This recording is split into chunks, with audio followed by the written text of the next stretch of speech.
بسم الله الرحمن الرحیم و به نستعین. السلام علیکم و رحمت الله و برکاته. رب اشرح لی صدری و یسر لی امری واحلل عقدة من لسانی یفقهوا قولی.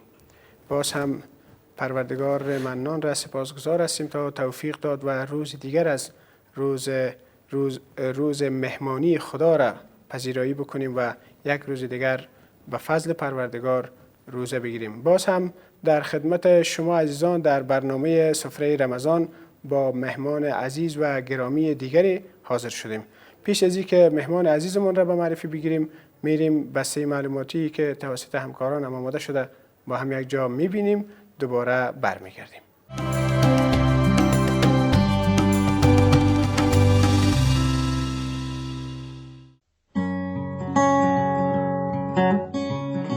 پروژه کې وخت ته پاملرنه. که ژوند ته لږ په ځیر شو، وخت هغه څه دی چې په بېسارې توګه ارزښت لري. موږ هره ورځ ډېر ساعتونه په اسانۍ بې ځایه مصرفوو. پروژه کې د خوب او وخت ارزښت تر یو حده راته جوتېږي. دا راته معلومیږي چې خوب مې ونه کړ او سبا هم وخت نه لرم. وخت په رښتیا هم یوه قیمتي سرمایه ده. دا ځکه چې بیا نه راګرځي. کله یو چا څخه یو څه پاتې شي، بیا به یې راوګرځوي. البته که وخت نه تیر شو، بیا نه راګرځي. په ځانګړې توګه د روژې مبارکه او ګټوره میاشت چې فضیلت او غوره یې له قرآن کریم او نبوي احادیثو په ډګه شوې. ځکه په دې میاشت کې عبادت په 2 چنده حسابیږي. وخت داسې ځانګړتیا لري چې پیژندل یې پر موږ ضروري دي تر څو په سمه توګه یې وکاروو. د وخت ژر تیریدل. وخت یعنی د انسان عمر د وریځو په تک سره او د باد په شان په منډه سره تیریږي. باید چې پام ورته وکړو. تیر وخت نه راګرځي. دا د وخت یوه بله ځانګړتیا ده چې هره ورځ تیریږي، هر ساعت، هره لحظه تیریږي، خو بیرته نه راګرځي. عمر د انسان تر ټولو غوره پانګه ده. وخت ډیر ژر تیریدونکی ده او هغه برخه چې تیر شي نه راګرځي او نه یې بدیل شته. نو په همدې اساس د انسان قیمتي ملکیت او پانګه همدغه وخت دی او د وخت ارزښت خو له همدې امله دی. که مو له لاسه ورکړ نو بیرته راګرځول یې ناشونې ده. خو یو څه ته چې مو پام وي، هر وګړی کولی شي د وخت ارزښت ته په کتو سره د مهالویش په جوړولو سره وخت وسپموي. وخت ته مو ارزښت ورکړئ تر څو ارزښت ومومئ.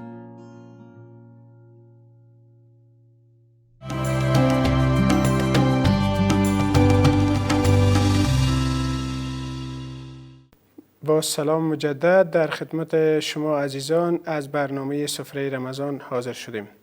مهمان من چهره آشنا، عالم وارسته، دعوتگر دلسوز و یک پدر مهربان است.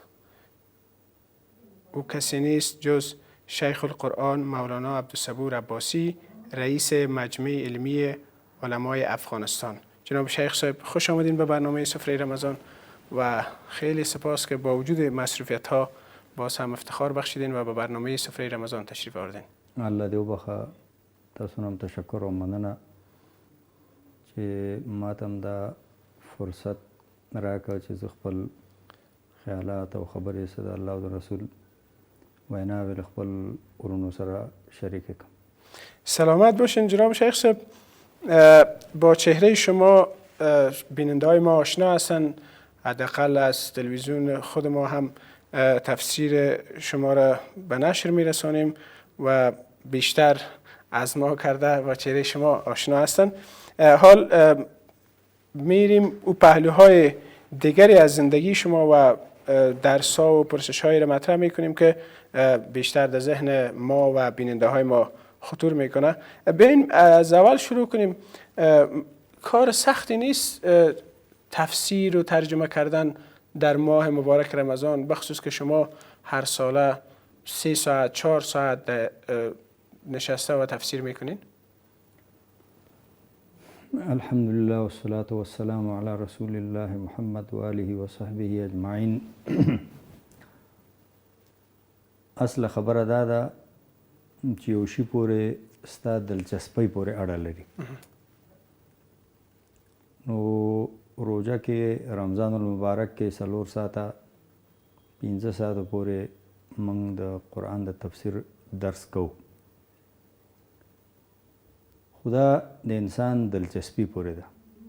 که انسان یو شي کې دلچسپي ولري، مینه ولري، شوق ولري، رغبت ولري، نو هغه سخت نه سخت کارم سرته رسوی شي او کوی شي. او که د انسان دلچسپي او رغبت یو شي کې نه وي، بیا لږونه کار هم هغه ته ډېر دروند تمامیږي.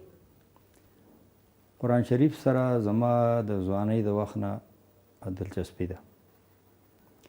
چې رمضان المبارک ته یوه میاشت پاتې شي، ما سره دا فکر پیدا کېږي، دا سودا پیدا کېږي چې دا به کوم جومات کې د تفسیر درس منعقد کوو. ارزان قیمت کې به کوو، که کارتنیو کې به کوو، که ښار کې به کوو، بیا که په احمدشاه بابا مینه کې کوو، کوم جومات کې به کوو.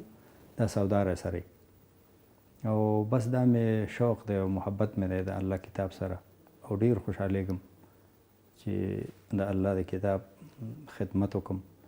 نو د هغه شوق د وجه نه دا تکلیف چې دی ما باندې په اسانۍ باندې تېرېږي او خوشحالۍ باندې تېرېږي.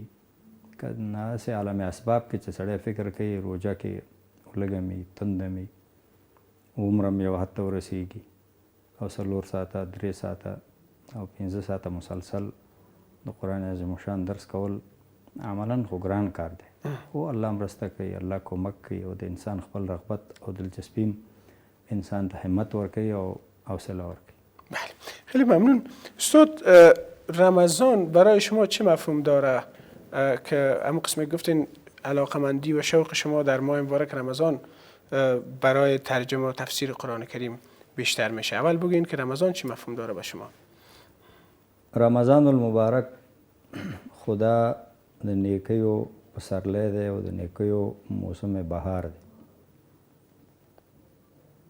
په دې میاشت کې الله رب العالمین د ټول امت مسلمه امتحان اخلي او ټیسټ کوي الله پاک چې دوی کې د ایمان او د دیندارۍ او د تقوا رمق پاتې شوی دی او که پاتې شوی هم نه دی. ځکه دې میاشت کې حدیث کې راغلي چې الله پاک شیطانان تړي، د جهنم دروازې الله پاک بندوي او د جنت دروازې الله پاک خلاصوي. او یو عشره د دې رحمت ده، 10 ورځې مغفرت او 10 ورځې عتق من النار. الله هره شپه بې حسابه خلک الله د جهنم نه خلاصوي. او دغه میاشت ده چې دې کې لیلة القدر دی.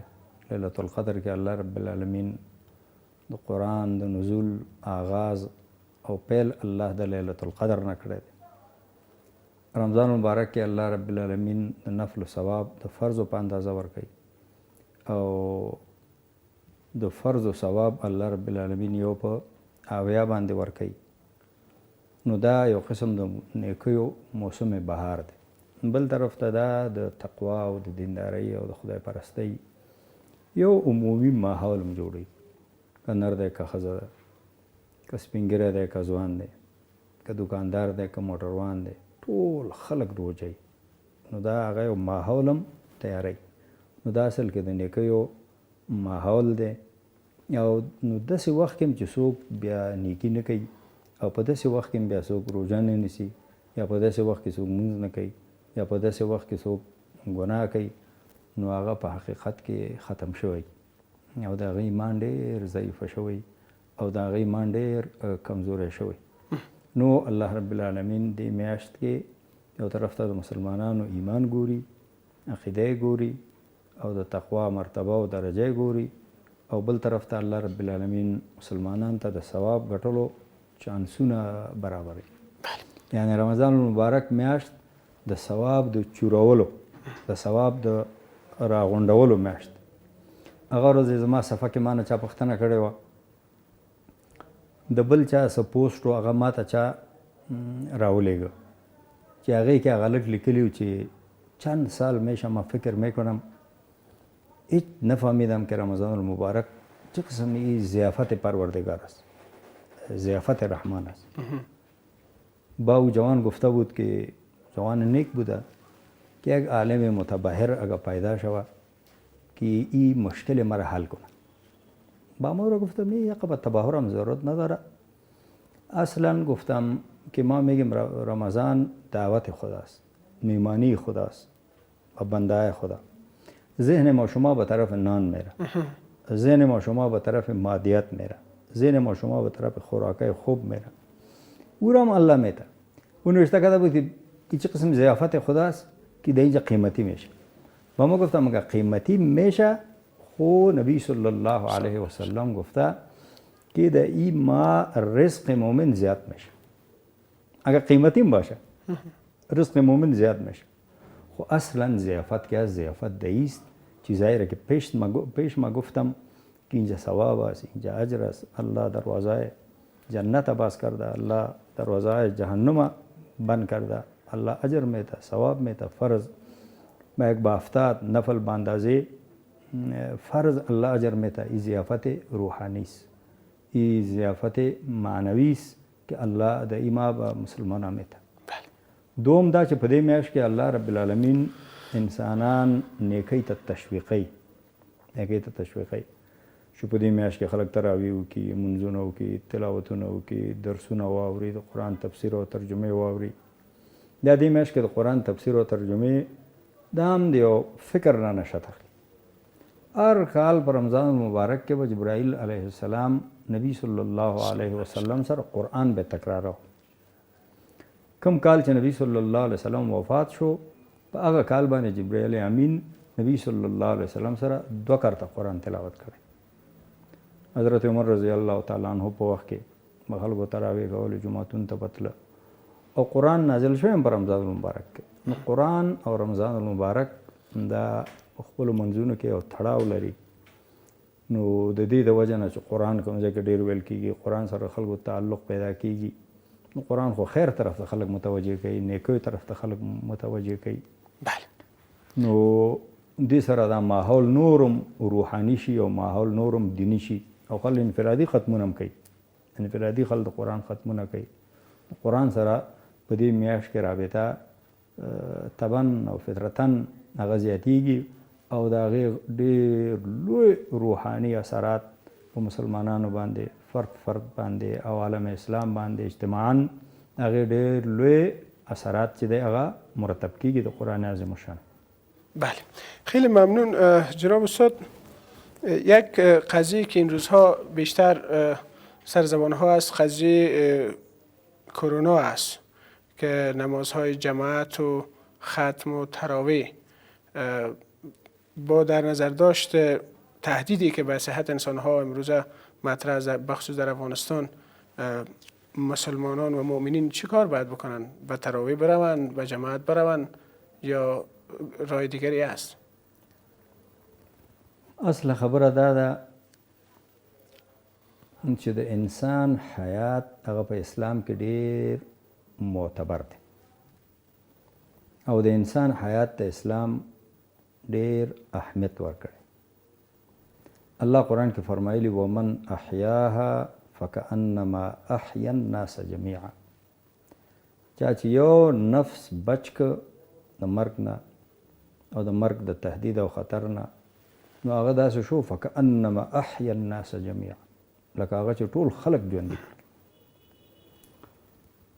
نو زه خو د قرآن شریف تفسیرونه ډېر ګورم، نو ډېر وخت زه په دې نه پوهېدم چې د یو نفس ژوندي کول څنګه د ټولو خلکو د ژوندي کولو په معنا. ابتدا د ځوانۍ کې د دې مفهوم زما ذهن ته دا راته چې دا د ثواب خبره ده. یعنی یو نفس ژوندی کول او هغه بچ کول داسې دي لکه ټول خلک ژوندي کول، یعنی همدومره ثواب الله انسان ته ورکوي. دا خبره خو په خپل ځای صحیح ده. خو بیا د مطالعې په دوران کې تفاسیرو کې دا خبره هم لیکلې چې یو سړی یو نفس ژوندی کوي، نو د دې معنا دا ده چې دا انسانیت سره دلچسپي لري، دا خپل بني نوع سره دلچسپي لري. د ده نن همدومره وسو شو چې دا یو نفس د هلاکت نه او د بربادي نه بچ کړي. که سبا د بس وسو شي 10 بچ کوي، 1000 بچ کوي، میلیون بچ کوي، او که سبا یې وس کېږي د ده په اختیار کې ټول انسانیت د بچاو دپاره او د ټول انسانیت د ساتنې دپاره هم دا کوشش کوي، یعنې ده ته جذبه نه کوي. نو د یو انسان د حیات د بچ کولو دپاره چې الله پاک دومره انسانان تشویق کړي دي چې من احیاها فکأنما احیا الناس جمیعا، نو د انسان حیات ډېر معتبر دی. دا اوس دا مثلا ده چې کرونا راغلی ده یا نه ده راغلی یا څنګه مسله ده څنګه مسله. د دې نه مخکې موږ شریعت کې ډېر شبیه لرو، نظایر لرو. مثلا یو سړی مونځ کوي، مونځ په جماعت باندې په جمع باندې خو ښکاره خبره ده چې ډېر اجر لري او ډېر ثواب لري. خو چې یو سړی جومات ته نشي تللی، مریض وي، نو هغه ته شریعت دا پابندي نه لګوي چې هغه د جومات ته لاړ شي، کور کې دې مونځ وکړي. دا مثلا فقهاو لیکلي که یو سړی وي زه جومات ته ځم، لاره کې ځنګل دی، لیوان دي پکې، حیوانات دي پکې، درندگان دي پکې، ما به وخوري او زما حیات ته خطر دی، نو هغه وایي چې هغه د جماعت ته نه ځي. که یو سړی وي زه خپل کور نه وځم، دښمن به ما وولي، ترور به مې کې، اختطاف به مې کې، او واقعا دا خطر موجود دي، نو هغه باندې جماعت نشته دی. دا خو غټې خبرې دي. حتی د رسول پاک صلی الله علیه وسلم په زمانه کې پیغمبر پاک صلی الله علیه وسلم دا هدایت کړی مؤذن ته چې کله بارانی نو ته مون اذان وکې، نو اذان خو به وشي، نو بیا به اعلان وشي چې الصلاة فی الرحال، منځونه به په کورونو کې. اوس باران کې که یو سړی مسجد ته لاړ شي نو څه دونه تکلیف ورته نه رسېږي، چقړې به وي، لږ تکلیف سره به راشي، تیاره به وي، لږ تکلیف سره به راشي. او د مدینې منورې ځمکه خو داسې غرنۍ او شګلنه ځمکه وه، دونه چقړې هم پکې نه وي. خو د هغې ټولو شیانو باوجود چې هغه وخت کې تیاره وي، هغه وخت کې چقړ وي، هغه وخت کې لاره لږه امن کې نه وي، نو نبي صلی الله علیه وسلم خلکو ته دا اجازه ورکړې چې په باران کې منځونه چې دی خپل په کور کې وکړي. سفر کې مسلمان ته لږ تکلیف پیدا کېږي، نو هلته ورته ویلي چې ته 4 رکعتي فرض منځونه 2 رکعتي وکړه. دا مسلمانانو ته سهولت ورکړی. روژې په باره کې مریض ته الله قرآن کې دا سهولت ورکړی دی، که ته روژه نشي نو یا ته تکلیف کېږي، یا ته مړ کېږي، یا ته یو عضو تلف کېږي، یا ته مرض زیاتېږي، مرض کې د شدت راځي، یا مرض اوږدېږي، نو په دې ټولو صورتونو کې یو مسلمان کولی شي چې خپله روژه وخوري، او چې کله الله پاک صحت ورکړه بیا هغه روژه ونیسي. همدغه شان یو زنانه ده مرضعه ده، ماشوم ته پی ورکوي او د هغې صحت کمزوری دی، هغه دا محسوسوي چې ځکه دا روژه نیسم خو دا ماشوم خو نشي مړی دی، او ماشوم ډوډۍ هم نه خوري، وړکی دی، نو هغې ته الله پاک ترحمن ماشوم باندې الله ترحم کړی دی، مور باندې الله ترحم کړی دی چې هغه وایي دا د روژه وخوري، بیا چې ماشوم کله غټ شو، د ډوډۍ خوراک شو او دې ته مناسب چانس پیدا شو، نو بیا به دا روژه ونیسي. همدغه شان حامله ښځه چې هغه حمل لري، د هغې ماشوم لا پیدا شوی هم نه دی، خو شریعت دا وایي که د روژې د وجې نه ماشوم ته تکلیف رسېږي او ډاکټر مسلمان ډاکټر چې خپله روژه نیسي، مونځ کوي، هغه وایي چې دا ماشوم ته د دې روژې نه تکلیف رسېږي، نو مور ته دا حق شته دی چې روژه وخوري، او چې بیا کله چانس ورته پیدا شي بیا به هغه وخت کې روژه ونیسي. او که داسې ډاکټر مشوره ورکړي چې هغه خپله مونځ او اودس نه کوي او روژه نه نیسي، یعنې د صوم و صلات پابند نه وي، نو د هغه مشوره بیا داسې شیانو کې صحیح نه ده. معلم نه فتوا واخلي او د ډاکټر نه مشوره واخلي، خو داسې ډاکټر چې هغه د صوم و صلات پابند دي، دینداري، الله او رسول باندې ایماني او خپله مونځ کوي، روژه نیسي، نو داسې ډاکټر بیا چاته غلطه مشوره نه ورکوي.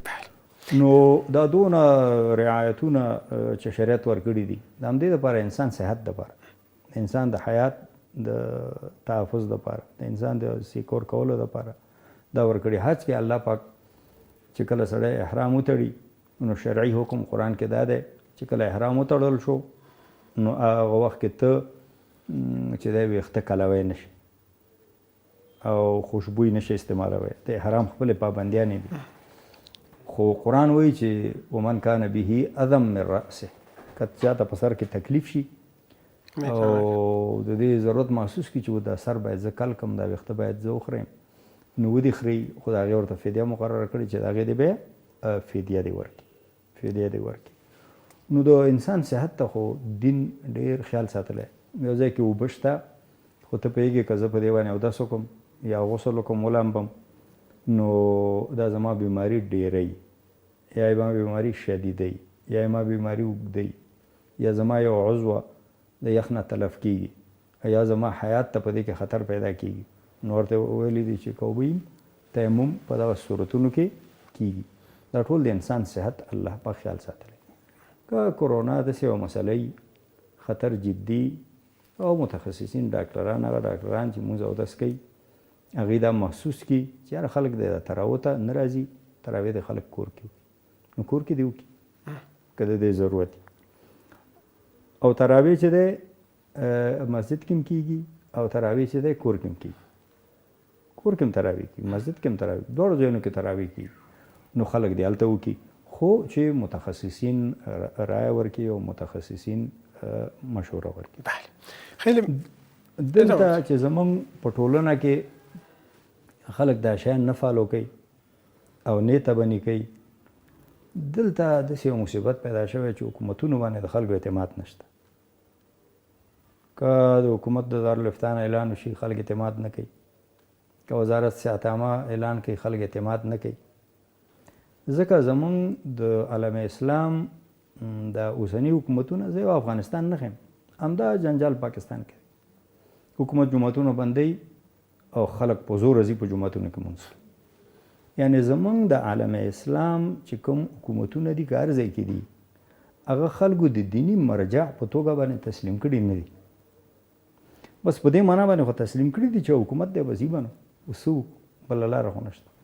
خو دې حکومتونو ته خلک د دیني مرجعیت په اساس باندې قانع نه دي.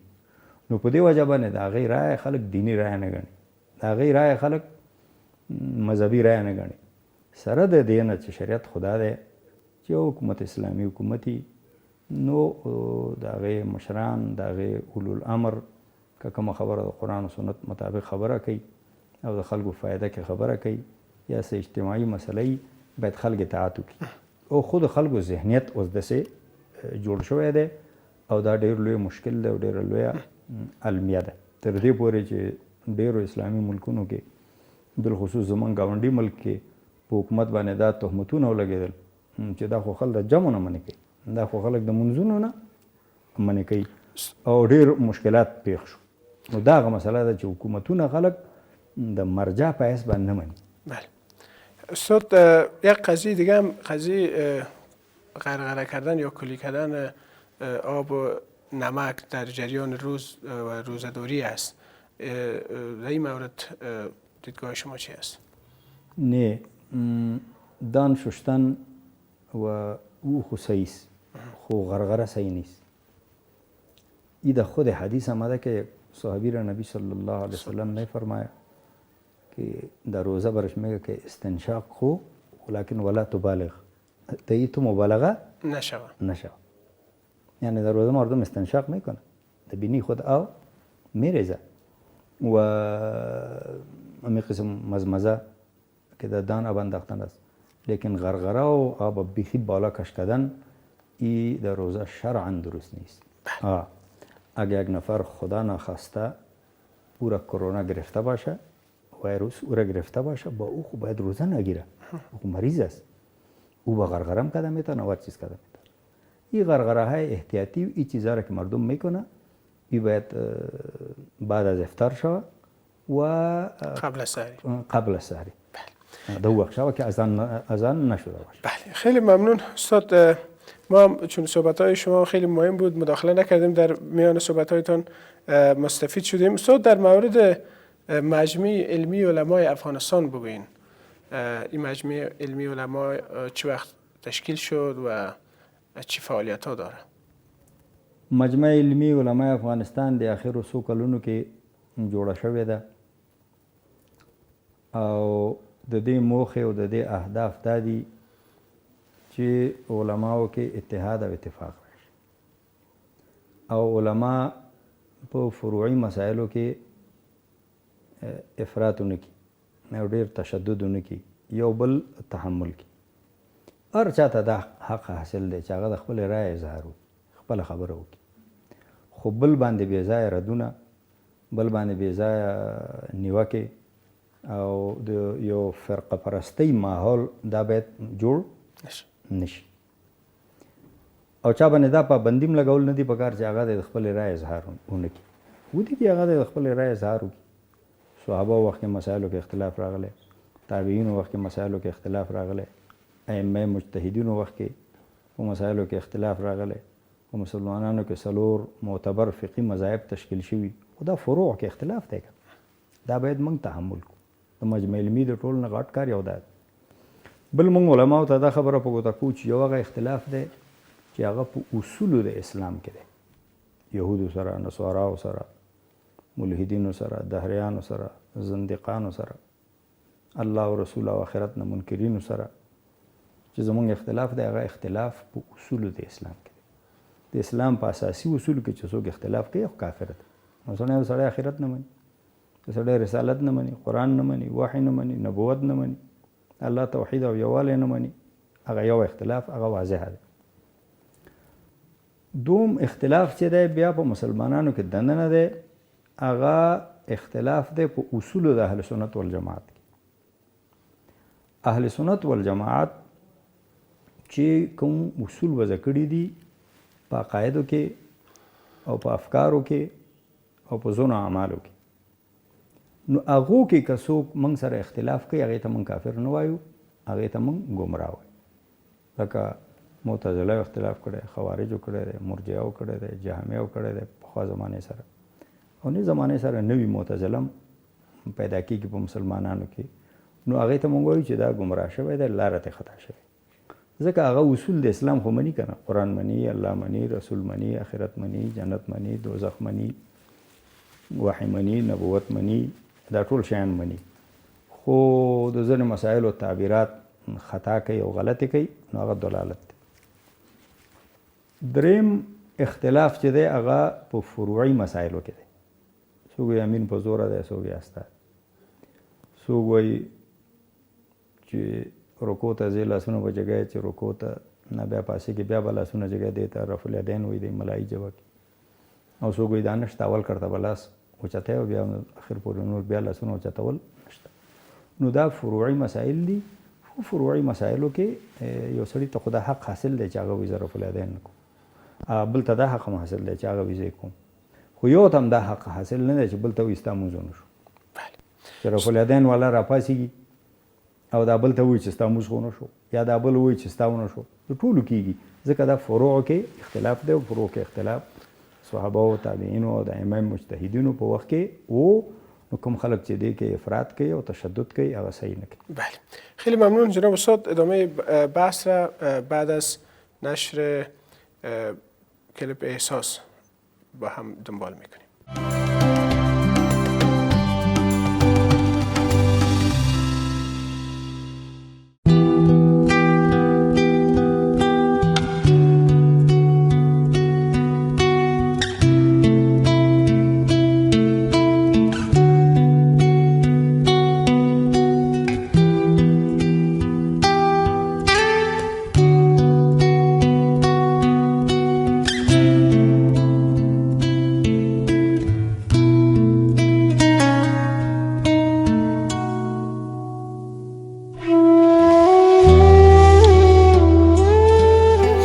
ادامه کمک های نهاد خیریه احساس برادر ما رو در پالی خود داریم، با اینا معرفی میشیم و میبینیم که اینا چقدر درس خواندن و چی کار میکنن و چی فعالیت دارن و چطور با نهاد خیریه احساس معرفی شدن. سلام علیکم. سلام علیکم. برادر ما اولا اسم شما؟ اسمم جاوید. خب جاوید جان چی درس خواندی؟ تا چقدر درس خواندی؟ تا صنف 4 درس خواندیم. ندو بابا توان نداشتیم، پدرم هم توان نداشت، پیش بردن نتونستم مکتبم. بعد از او کدام کار میکردی؟ کدام کسب داشتی یا چیز دیگه؟ دمی روی سرکات چسبک فروشی میکنم. بله. خب خیلی خوب. پدرتونم کار میکنه در خانه؟ پدرم نه بیکار است، فعلا کار میکرد، نه تقریبا 6-7 ماه میشه که بیکار است. پایدرد دزدرد است، در خانه است. خب چند نفر کارکن و کارمند در خانه دارین؟ کارکن خانه فعلا ما هستم تنها. فقط شما؟ فعلا فقط هست. روز چقدر کمایی خود کردین؟ پیش از خوب بود 400 4.5 ساعت 300 میشد. در این روزا دیگه همون ظلمش ساعت 1.5 ساعت هم بسیار سختی اگر پیدا کنی. تا جایی که میفهمیم یعنی دست خیر به سوی نیازمندان کمتر دراز میشه. شما تا با شما چقدر کمک شدن تا بالا کسایی که دست خیر دارن و نهادهای خیریه؟ تا فعلا همراه ما همکاری نشده. چند روز پیش در میرا یک موتر همراه مردم همکاری میکرد، رفتیم گفتیم بگی همراه ما همکاری کن. گاردش میگه او طرف برو که کرونا نداشته باشه ما را نگیره. همراه کل مردم ریشخندی میکنه این مردم تجارو. البته باید کارا نکنم برای مردم فقیر. اگر کمک هم میکنیم خوب است کمک بدون منت بکنیم. واقعیتش خیلی سخت است اگر هم کمک کنیم هم منت بگذاریم. دالا جان در این وقتی که رمضان هست شما میبینیم که سرکا هم بند است، زیاد رفت آمد نیست. چی کار میکنین؟ با ای که در سرکا شما گفتین چسبک فروشی میکنین درست؟ بله اونم کاراچیگا که ما را میگیریم ابراهیم اگر برابری خوش تا کستی اگه تا اگه که چیز خرید میفروشیم اگه نخرید میاییم پس خونه. خب نهاد خیری احساس چطور شما شناختین و آمدین به اینجا؟ نهاد خیری احساس همسایه ما نمبر به ما داد که همراه همی نهاد و تماس همراهتان همکاری میکنه. از نهاد خیری احساس سپاسگزار هستیم که دست فقیرها و دست بی‌وزاتا را میگیرن. خیلی خوب. و پیام شما به کسایی که دست خیر دارن و میتونن کمک کنن به کسایی که نیازمند هست چی است؟ پیام به تجارا به مردمایی است که اگر همکاری نمیکنه سر مردم ریشخند هم نکنن. دوم از این رمضان است باید همراه مردم همکاری کنه تا خداوند کتشان همکاری کنه.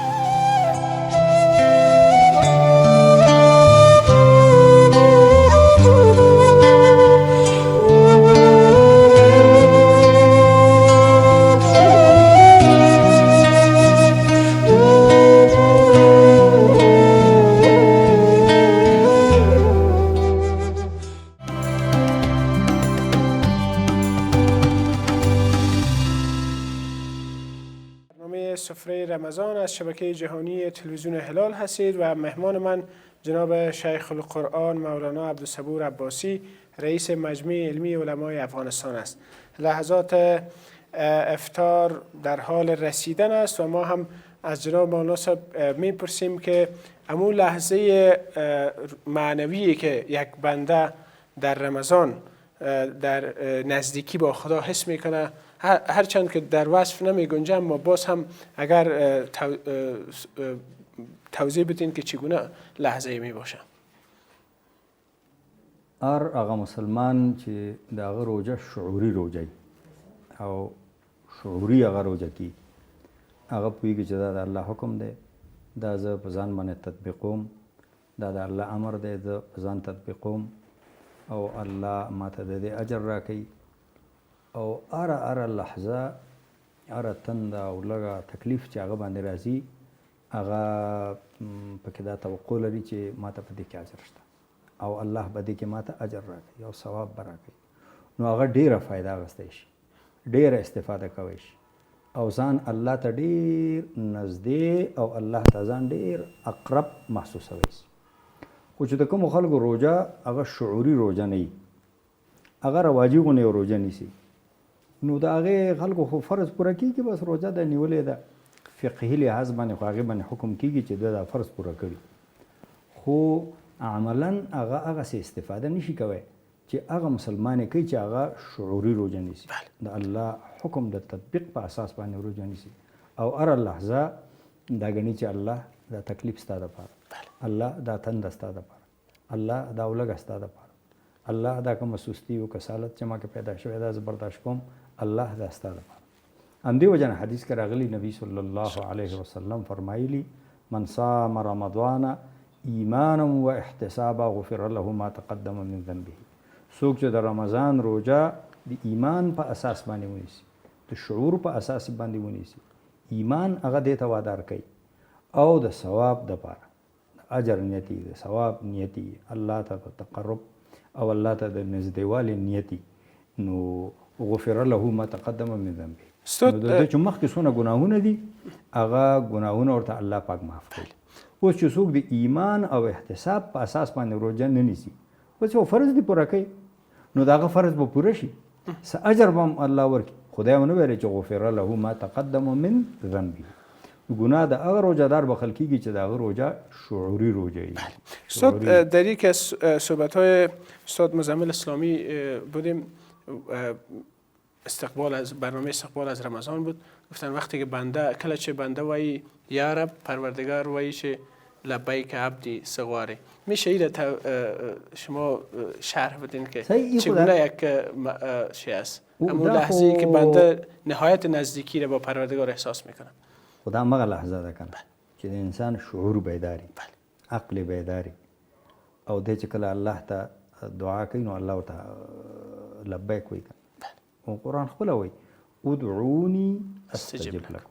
تاسو مانه وغواړئ زه ستاسو سوال نه قبول. او دا آیات چې دی دا هم د روژې د آیاتونو په ضمن کې د رمضان ذکر چې الله قرآن کې کړی د هغې په ضمن کې د آیات راغلی او دې کې مفسرون دا نکته هم لیکلې ده چې د روژې د آیاتونو په ذکر په منځ کې د هغې په خلال کې چې دا آیت راغلی د دې معنا دا ده چې روژه کې الله بنده ته ډېر قریب یا بنده الله ته ډېر قریب.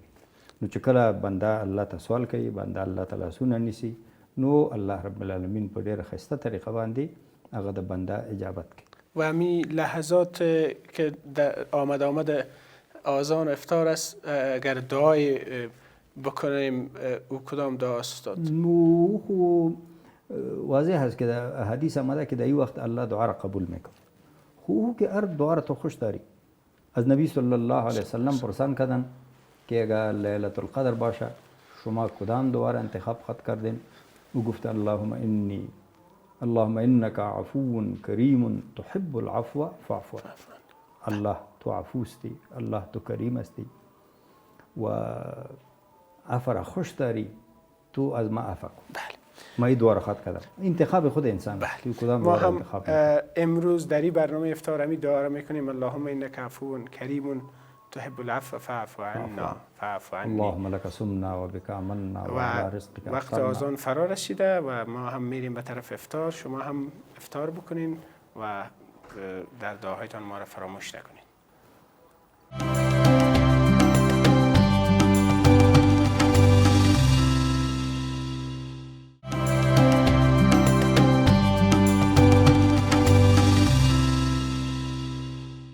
خوش آمدید میگم به ادامه برنامه سفره رمضان. مهمان من جناب شیخ القرآن مولانا عبدالصبور عباسی رئیس مجمع علمی علمای افغانستان است. سفره امروزمان کمی به تأخیر آماده شد چون ما در همین جا در تلویزیون هلال مهمان جناب مولانا صاحب هستیم. همروزه مهمانان دیگر را دعوت میکردیم مهمان ما می بودن و امروز ما و همکارانمان مهمان جناب شیخ صاحب هستیم. این پرسش مطرح میکنیم که شیخ صاحب بیشتر مردم این گپا را سر زبانا میارن که همیشه باید مولوی صاحبا را دعوت بکنین مهمانی بتین ولی این چیز میگن که غیر معمول است که مولوی صاحبا هم مهمانی بتن. نه خو ما خو که میامدم گفتم برو جوان هستن یک کوشش میکنن محنت میکنن خدمت میکنن اگر یک چند پیسه از جیب ما مصرف شد سرزی جوانا انشالله ما ایرا اجر تلقی میکردم خاطر زیچ شد و طبیعت ما در قسم است ما که نکای کسی را بسته میکنم جیب خودم میبینم که نکایش بسته کردم اگر جیب ما خوب بود او را 1000 افغانی میدم بچه نکاح خودتم نکاح بسته میکنیم و پولم میدیم 1000 امورم میدم اگر در روز جیب ما یک ذره ضعیف باشه و 500 خو میدم از 500 کم نمیدم. یعنی شما برعکس معمولی است که پول داده میشه برای کسانی که نکاح بسته میکنن نکاح بسته کردن والا پول میگیره بله لیکن ما جوان پول میدم شیرینی میدیم ما با او شیرینی میدم از او نمیگیرم ما او را میدم چرا که این عروسی خود از زندگی یک روز میشه او دیگه یادگار یک تاریخ پیش جوان میمانه. همکارا متوجه باشین که در عروسیتان شیخ صاحب یادتان نرود، چون شیخ صاحب هم نکایتان بسته میکنه و هم شیرینی براتان میده. جناب استاد، بین از زندگی خانوادگیتان صحبت بکنین. خب چهرهتان حاکی از این است که شما صاحب فرزند هستین و حتما نواسه و اینا هم داشته باشین. زندگی شخصیتان چگونه است؟ ما شخصی زندگی خود سیده چې یوه ښځه مې ده او دوه مې زامن دي او اووه زما چې دی لورګانې دي. یو مشر زوی چې مې دی هغه د سلام پوهنتون نه اقتصاد کې لیسانس اخیستی دی او دوم زوی چې دی هغه مې ارزان قیمت کې امام حسن بصري رحمت الله علیه کومه مدرسه چې موږ جوړه کړه پروس کال هغه مې په هغې کې داخل کړی دی، شپږم کې هغه هلته دیني درس وایي او جنکۍ 15 دانې چې دي واده شوي نو او دوه وړي دي هغه په کور کې. بله استاد، فرزند ارشدتان گفتین که اقتصاد خوانده، در چطور که خودتان فشار نآوردین که اونا هم باید علوم دینی فرا میگرفتن؟ علوم دینی خو هغه څه نه اخیستي او زده کړي دي، خو رسمي تعلیم هغه همدغه د پوهنتون تعلیم دی. رسمي تعلیم د مدرسې ونه شو. هغه دا و چې نو دا موږ ځان خو ټول په دې انقلاب کې و ګډوډۍ کې تېر شو. نو زه داسې مستقر نه وم چې هغه باندې دواړه درس ویلی شم چې دواړه نه فارغ شي، دواړه رسمي وي.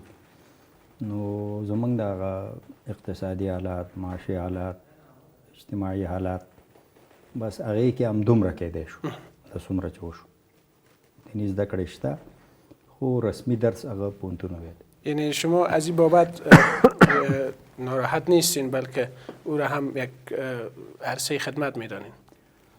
هو هغه هم د خدمت یو برخه ګڼم، خو په دې به ډېر خوشحال شوی وی چې هغه دیني درس ویلی وی، دین زده کړی وی، ځکه هغه خو د خدمت برخه ده. خو ډېر د الله مخلوق دی، مسلمانان دي، هغه هم وایي منې نه ده، ناروا نه ده، ښه نه ده.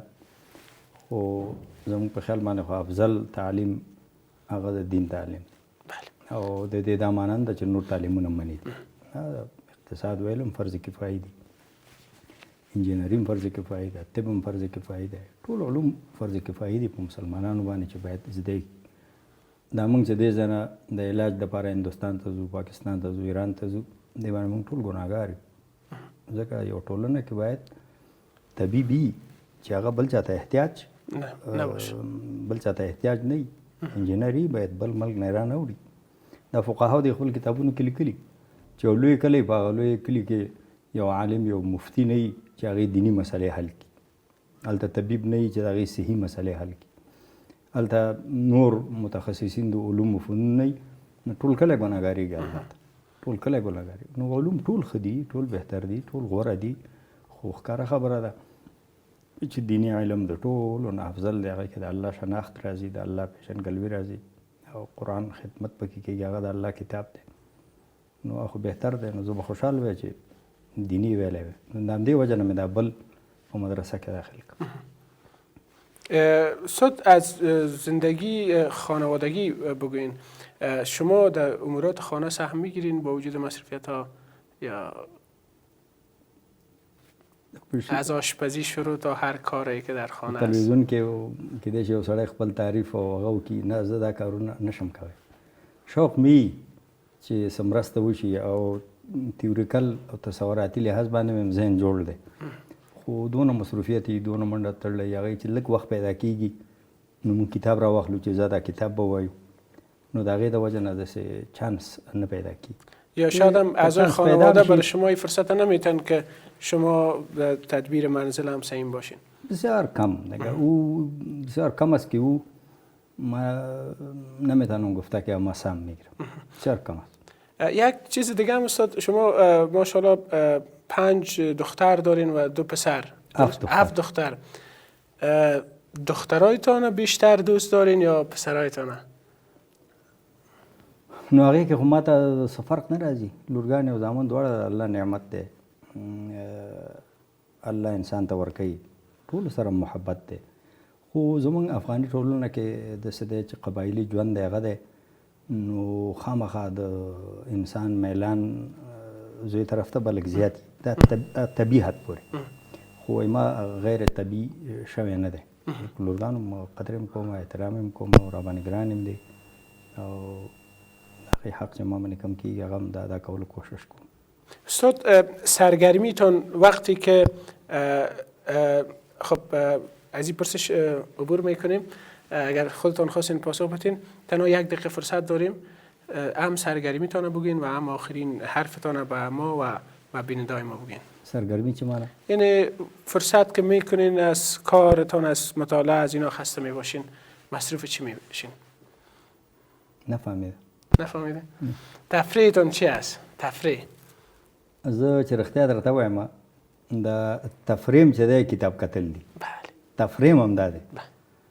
تفریح دا یي چې یو کتاب کې ستړی شمه نو به تفریح چې کوم نو بل کتاب واخلم. بله. کتاب ورته تغییر کوم یا زیات نه زیات کوټې نه لږ ووځو دروازې مخې پورې اخوا دېخوا لږ چل قدمي غوندې وشي که نه نور خو یا مطالعه ده یا لیکل دي یا ویل دي.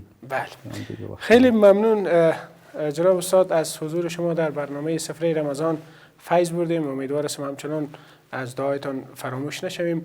بیننده های عزیز و ارجمند این بود برنامه امروز سفره رمضان با جناب شیخ القرآن مولانا عبدالصبور عباسی رئیس مجمع علمی علمای افغانستان. تا فردا و تا مهمان دیگر همه شما را به الله می سپارم. الله دې تاسو ته اجر درکړي. الله هم بخښه چې ما ته دا فرصت راکړ چې خپل ورونو سره خپل خیالات شریک کړم. السلام علیکم ورحمت الله.